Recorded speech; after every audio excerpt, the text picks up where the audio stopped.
કૃષ્ણ, ચાલો તમને આજે હું મારું ગાર્ડન બતાવું.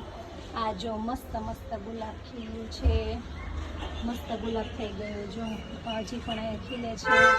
વેકેશનમાં આને કોઈ વાંધો આવ્યો નહીં. આખું વેકેશન ઘર બંધ હતું તો પણ એવું ને એવું રહ્યું. આ છે લીમડો, જે આપણે શાકમાં નાખીએ છીએ, મીઠો લીમડો. તે પણ સાવ નાનું હતું, મોટું થઈ ગયું. આ છે વડ. વડના તો 3 જ પાન હતા અને કેટલી બધી ફૂટી ગયું. જો તમે જોઈ રહ્યા છો, બધી બાજુ ફૂટે છે. વડ તો આપણા સાંસ્કૃતિક રીતે સારું કહેવાય. આ છે પારિજાત. પારિજાતના પાંદડા પણ આપણા સાંધા માટે બહુ જ સારા કહેવાય છે કે સાંજે પાંદડું પલાળી દઈએ અને સવારે પી તો સાંધાના દુખાવા મટે છે. તે પારિજાત આના તો ઝાડ હોય છે, પણ મેં તો શોખ માટે અહીંયા વાવ્યું છે. આ છે મનીવેલ. મનીવેલ તો મોટી જ થતી જાય, એક જ ચોઈપું હોય ને નાનકડું તોય. જો 2 કુંડામાં મનીવેલ છે, પણ સરસ થઈ ગઈ છે બધી બાજુ. અને આ છે નાગરવેલ. નાગરવેલના પાન પણ સરસ થાય છે. મારે છોકરાઓને પણ મજા આવે પાન ખાવાની, અને લીલાછમ મસ્ત થાય છે. આ છે એલોવેરા, જે આપણે મોઢે લગાવીએ છીએ ને, અને વાળમાં પણ લગાવી શકીએ.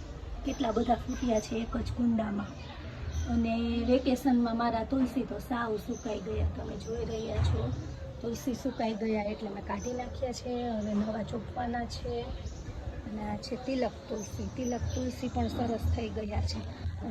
તિલક તુલસીમાં સાઈડમાં જો મનીવેલ ઉગી છે.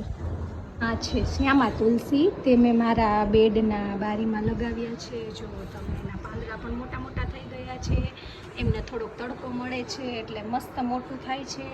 અને વધારે આને છાયામાં રાખવું પડે છે, એટલે હું અહીંયા બારીમાં તડકો અને છાંયો બંને આવે છે, એટલે મસ્ત થઈ ગયું છે.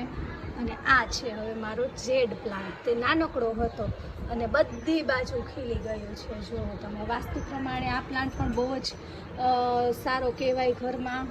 અને તમને જો મારા વિડીયો આવા ને આવા ગમતા હોય તો મારી ચેનલને સબસ્ક્રાઈબ કરજો, લાઈક કરજો અને શેર કરજો. ચાલો, બાય બાય.